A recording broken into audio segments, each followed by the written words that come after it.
Hello friends, welcome back to our channel Mums daily.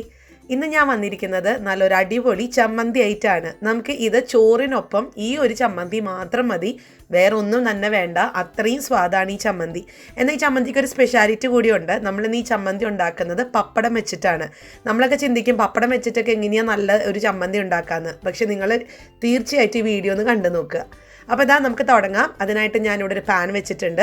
ഈ pan ചൂടായിട്ട് വരുമ്പോൾ ഞാനിവിടെ 5 പപ്പടമാണ് എടുത്തിരിക്കുന്നത്. അപ്പോൾ 5 പപ്പടം ഒന്ന് പൊള്ളിക്കാൻ വേണ്ടിയിട്ടുള്ള ആവശ്യത്തിനുള്ള വെളിച്ചെണ്ണ ചേർത്ത് കൊടുത്തിട്ടുണ്ട്. വെളിച്ചെണ്ണയാണ് ഏറ്റവും സ്വാദ്. അപ്പോൾ ഇതാ ഞാനിവിടെ എടുത്തിരിക്കുന്നത് അത്യാവശ്യം വട്ടൊക്കെയുള്ള വലിപ്പൊക്കെയുള്ള പപ്പടമാണ് എടുത്തിരിക്കുന്നത്. അപ്പോൾ കറക്റ്റ് 5 എണ്ണമാണ് എടുത്തിരിക്കുന്നത്.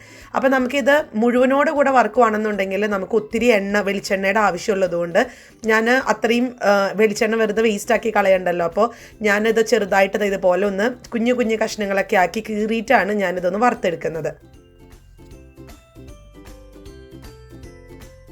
അപ്പോൾ ഇനി നമുക്കിതൊന്ന് വറുത്തെടുക്കാം. സാധാരണ വറുക്കുന്നത് പോലെ തന്നെയാണ്, വേറെ സ്പെഷ്യാലിറ്റി ഒന്നുമില്ല. പപ്പടം വറുത്തെടുക്കുന്നു എന്ന് മാത്രം. ഈ ഒരു ചമ്മന്തിനെ കുറിച്ച് പറയുകയാണെന്നുണ്ടെങ്കിൽ നമുക്ക് സാധാരണ തേങ്ങ ചമ്മന്തി തന്നെ, പക്ഷെ അതിനകത്ത് നമ്മൾ ഈ പപ്പടം വറുത്തതും കൂടി അങ്ങ് ചേർത്ത് കൊടുക്കുകയാണ് ചെയ്യുന്നത്. അല്ലാതെ സ്പെഷ്യലായിട്ടൊന്നും ഇതിനകത്ത് ആഡ് ചെയ്യേണ്ട കാര്യമൊന്നുമില്ല. നമ്മുടെ വീട്ടിലുള്ള സാധാരണ ഇൻഗ്രീഡിയൻസ് തന്നെയാണ്. പക്ഷെ നമ്മൾ ഈ തേങ്ങ ചമ്മന്തിക്കകത്തോട്ട് ഈ പപ്പടം കൂടെ ചേർത്ത് കൊടുക്കുമ്പോഴത്തേക്കും ഇതിൻ്റെ സ്വാദ് എന്ന് പറയുന്നത് ഇരട്ടിയാവാണ് ചെയ്യുന്നത്. അപ്പോൾ എപ്പോഴും ഈ സാധാ തേങ്ങ ചമ്മന്തി ചമ്മന്തിയൊക്കെ കഴിച്ച് മടുത്തിരിക്കുവാണെന്നുണ്ടെങ്കിൽ അതല്ല, ഒരു ഡിഫറെൻ്റ് ആയിട്ട് ഒരു ടേസ്റ്റ് ട്രൈ ചെയ്യണമെന്ന് വിചാരിക്കുവാണെന്നുണ്ടെങ്കിൽ അതിന് ഏറ്റവും നല്ലതാണ് ഈ പപ്പട ചമ്മന്തി. കുഞ്ഞുങ്ങൾക്കൊക്കെ തീർച്ചയായിട്ടും ഇഷ്ടപ്പെടും. ഇതിൻ്റെ ഇപ്പോൾ ഒരു സ്വാദ് എടുത്ത് പറയുകയാണെന്നുണ്ടെങ്കിൽ പപ്പടത്തിൻ്റെ സ്വാദൊന്നുമല്ല, പക്ഷേ വേറെ ഒരു എന്താ പറയുക, ഒരു ലൈറ്റായിട്ടുള്ള ഒരു സ്വാദ് എന്നൊക്കെ പറയുന്ന പോലെ നമുക്ക് വളരെ സുഖമാണ് ഇത് കഴിക്കാനായിട്ട്. അപ്പോൾ ചോറിൻ്റെ കൂടെയൊക്കെ നമുക്കിത് മാത്രം മതി. ഇനിയിപ്പോൾ പെട്ടെന്ന് നമുക്ക് വീട്ടിൽ 2 പപ്പടേ ഉള്ളൂ, അല്ലെങ്കിൽ ഒത്തിരി അങ്ങ് വറുത്ത് കൊടുക്കാനില്ല എന്നൊക്കെ ഉണ്ടെന്നുണ്ടെങ്കിൽ പെട്ടെന്ന് തട്ടിക്കൂട്ടി നമുക്കൊരു ചമ്മന്തി ഉണ്ടാക്കി കൊടുക്കാം. അതല്ല കറികൾക്കൊക്കെ ഇച്ചിരി പോരായ വരുവാണെന്നുണ്ടെങ്കിൽ നമുക്ക് സൈഡിൽ ഇതുപോലത്തെ ഒരു പപ്പടം വെച്ചിട്ടൊരു തട്ടിക്കൂട്ടി ചമ്മന്തി ഉണ്ടാക്കി കൊടുക്കാം. അപ്പോൾ ഇതിൻ്റെ സ്വാദെന്ന് പറയുന്നത് ഞാൻ പറഞ്ഞ പോലെ ഒരു തവണ നിങ്ങൾ ഉണ്ടാക്കി നോക്കുക, എന്നിട്ട് നിങ്ങളൊന്ന് പറയുക എങ്ങനെ ഉണ്ടായിരുന്നു എന്നുള്ളത്. തീർച്ചയായിട്ടും നിങ്ങൾക്ക് ഇഷ്ടപ്പെടും കേട്ടോ. അപ്പോൾ ഞാൻ ബാക്കിയുള്ള പപ്പടം കൂടെ ഒന്ന് പൊരിച്ചെടുത്തിട്ട് വരാം.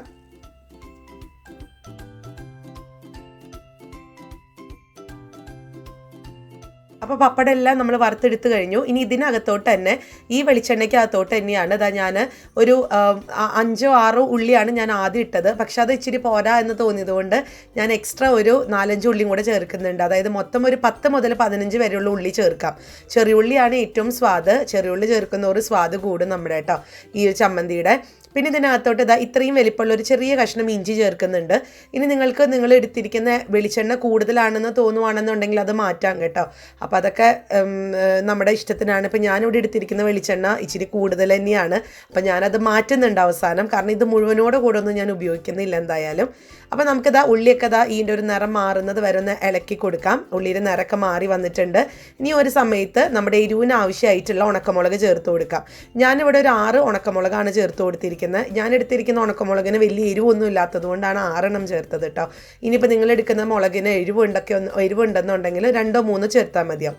പിന്നെ ചേർത്ത് കൊടുക്കുന്നത് കറിവേപ്പിലയാണ്. ആവശ്യത്തിനുള്ള കറിവേപ്പിലും കൂടെ ചേർത്ത് നമുക്ക് ഒരു ലോ ഫ്ലെയിമിലിട്ടിട്ട് തന്നെ നന്നായിട്ട് തന്നെ ഇളക്കി കൊടുക്കാം. പിന്നെ ഇതിനകത്ത് നമ്മൾ പുളി ചേർക്കുന്നുണ്ട്. നമുക്ക് ചമ്മന്തിക്കൊക്കെ പുളി ഇഷ്ടമുള്ളവർക്ക് പുളി ചേർക്കാം. അപ്പം സത്യത്തിൽ ഞാൻ പുളി ഇതിനകത്താണ് ചെറുതായിട്ട് ലാസ്റ്റ് ആ ഒരു എണ്ണയിലാണ് ഞാനൊന്ന് ചെറുതായിട്ടൊന്ന് വഴറ്റിയെടുക്കുകയാണ് ചെയ്യാറ്. പക്ഷെ ഇന്ന് ഞാൻ അങ്ങനെ ചെയ്യാൻ മറന്നുപോയതുകൊണ്ടാണ് ഞാൻ മിക്സിക്കകത്തോട്ട് നേരിട്ട് തന്നെ പുളി ഇട്ടിട്ടുള്ളത്. നിങ്ങളെപ്പോഴും പുളിയൊക്കെ എടുക്കുമ്പോൾ ഇതിനകത്തൊന്ന് ചെറുതായിട്ടൊന്ന് വഴറ്റുവാണെന്നുണ്ടെങ്കിൽ പുളിയുടെ ഒരു പച്ചമണക്കം മാറി വേറൊരു സ്വാദൊക്കെയോ വെളിച്ചെണ്ണയൊക്കെ ഇറങ്ങിയിട്ട്. അപ്പോൾ ഞാൻ ആ ഒരു ഉള്ളിയൊക്കെ വഴഞ്ഞ് വന്നതുകൊണ്ട് ഞാൻ ഫ്ലെയിം ഓഫ് ചെയ്തിട്ടുണ്ട്. ഇനി നമുക്ക് മിക്സിയുടെ ജാർ എടുക്കാം. മിക്സിയുടെ ജാറിനകത്തോട്ട് ഈ ചൂടാറിയതിന് ശേഷം ഈ ഒരു ഉള്ളി, അതുപോലെ ഉണക്കമുളക്, കറിവേപ്പില, ഇഞ്ചി, ഇതിൻ്റെയൊക്കെ ആ ഒരു മുഴുവനോടെ കൂടിയിട്ടുള്ളത് ഞാൻ ഈ ഒരു മിക്സി ജാറിലോട്ട് മാറ്റുന്നുണ്ട്. ഇനി ഇതിനകത്തോട്ട് ഞാനൊരു 1/4 കപ്പോളം ഉള്ള തേങ്ങ ചേർത്ത് കൊടുക്കുന്നുണ്ട്. ഫ്രഷ് ആയിട്ട് ചെറുകിയ തേങ്ങയാണ് ചേർത്ത് കൊടുക്കുന്നത്. ഇനി ഇതിനകത്തോട്ട് ഞാൻ പുളി ചേർത്ത് കൊടുക്കുന്നുണ്ട്. ഒരു കുഞ്ഞ കഷ്ണം, അല്ലെങ്കിൽ നമ്മുടെ ഇഷ്ടത്തിനനുസരിച്ച് പുളിക്ക് നമുക്ക് എത്ര പുളി വേണം എന്നനുസരിച്ചുള്ള പുളി ചേർത്ത് കൊടുക്കുക. ഞാൻ നേരത്തെ പറഞ്ഞ പോലെ നമ്മൾ എണ്ണയിലൊന്ന് വഴറ്റിയിട്ട് പുളി ചേർക്കുവാണെങ്കിൽ ഇച്ചിരി കൂടെ സ്വാദ് കൂടുതലാണ്. ഞാൻ അങ്ങനെ ചെയ്യാൻ മറന്നുപോയി. ഇനി ഇതിനകത്തോട്ട് നമ്മുടെ പപ്പടം ചേർത്ത് കൊടുക്കാം. പപ്പടം ഞാൻ ചെറുതായിട്ടൊന്ന് കൈകൊണ്ട് ഒന്ന് പൊടിച്ചതിന് ശേഷമാണ് ചേർത്ത് കൊടുക്കുന്നത്. അല്ലാന്നുണ്ടെങ്കിൽ ആ പപ്പടം ഇങ്ങനെ നമ്മുടെ മിക്സി ജാർ ഒത്തിരി നിറഞ്ഞിരിക്കും. അപ്പോൾ അത് ഒഴിവാക്കാനായിട്ടൊന്ന് പൊടിച്ചിട്ട് പപ്പടം ചേർത്ത് കൊടുക്കുന്നുണ്ട്. പിന്നെ ഉപ്പ് നമുക്ക് ആവശ്യത്തിന് ചേർത്താൽ മതി കേട്ടോ. കാരണം ഈ പപ്പടത്തിനകത്ത് ഓൾറെഡി ഉപ്പൊക്കെ ഉള്ളതാണ്. അപ്പോൾ അത് മനസ്സിൽ കാണുക. ഞാനപ്പോൾ ആദ്യം വളരെ കുറച്ച് ഉപ്പേ ചേർക്കുന്നുള്ളൂ. പിന്നെ ആവശ്യം ഉണ്ടെന്നുണ്ടെങ്കിൽ നമുക്ക് പിന്നെ ചേർക്കാമല്ലോ. അതുപോലെ തന്നെ ഞാൻ ഇതിനകത്തോട്ട് കറിവേപ്പില ചേർക്കുന്നുണ്ട്.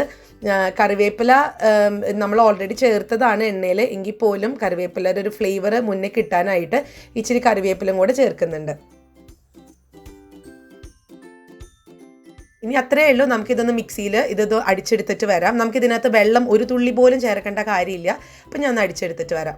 ഇതാ കണ്ടില്ലേ, ഞാൻ വെള്ളമൊന്നും ചേർക്കാതെ ഇതാ നല്ല പെർഫെക്റ്റ് ആയിട്ടുള്ള ചമ്മന്തി ആയിട്ട് വന്നിട്ടുണ്ട്. ഇത് ഞാനൊന്ന് ടേസ്റ്റ് ചെയ്ത് നോക്കിയാൽ കേട്ടോ, സൂപ്പറാണ് കഴിക്കാനായിട്ട്. അപ്പം നമുക്കിത് ഇനി ഒരു പാത്രത്തിനകത്തോട്ടൊന്ന് മാറ്റിയിടാം.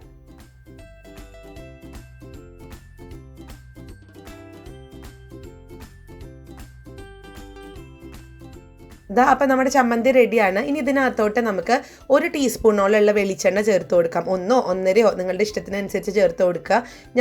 ഇവിടെ എടുത്തിരിക്കുന്ന വെളിച്ചെണ്ണ നമ്മൾ പപ്പടത്തിൽ ആ ഒരു ഇത് കാച്ചിയൊക്കെ വെളിച്ചെണ്ണ ഉണ്ടല്ലോ, അത് തന്നെയാണ് എടുത്തിരിക്കുന്നത്. ഇനി അതെല്ലാം നിങ്ങൾക്ക് നല്ല ഫ്രഷ് ആയിട്ടുള്ള വെളിച്ചെണ്ണ വേണമെന്നുണ്ടെങ്കിൽ അങ്ങനെയും ചേർക്കാം. വെളിച്ചെണ്ണ ചേർക്കുമ്പോൾ നമ്മുടെ ചമ്മന്തിക്കൊക്കെ ഒരു പ്രത്യേക സ്വാദല്ലേ. അപ്പോൾ ഇനി ഞാനതൊരു ഉണ്ട പോലെ ഒന്ന് പിടിക്കുന്നുണ്ട്.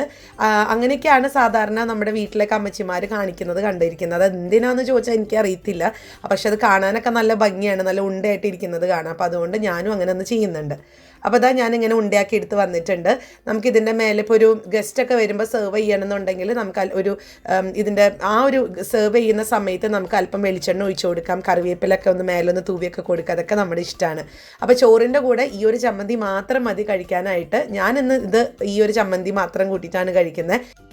നിങ്ങളെല്ലാവരും ട്രൈ ചെയ്ത് നോക്കുക. എന്നിട്ട് ഇഷ്ടപ്പെടുവാണെന്നുണ്ടെങ്കിൽ ലൈക്ക് ചെയ്യാനും ഷെയർ ചെയ്യാനും കമൻറ്റ് ചെയ്യാനും ഒന്നും മറക്കരുത്. ഒപ്പം നമ്മുടെ ഈ ചാനൽ ആദ്യമായിട്ടാണ് കാണുന്നതെങ്കിൽ സബ്സ്ക്രൈബ് ചെയ്യാനും മറക്കരുത് കേട്ടോ. അപ്പോൾ അടുത്തൊരു വീഡിയോ ആയിട്ട് ഉടനെ കാണാം. അൻറ്റിൽ ദെൻ ബൈ.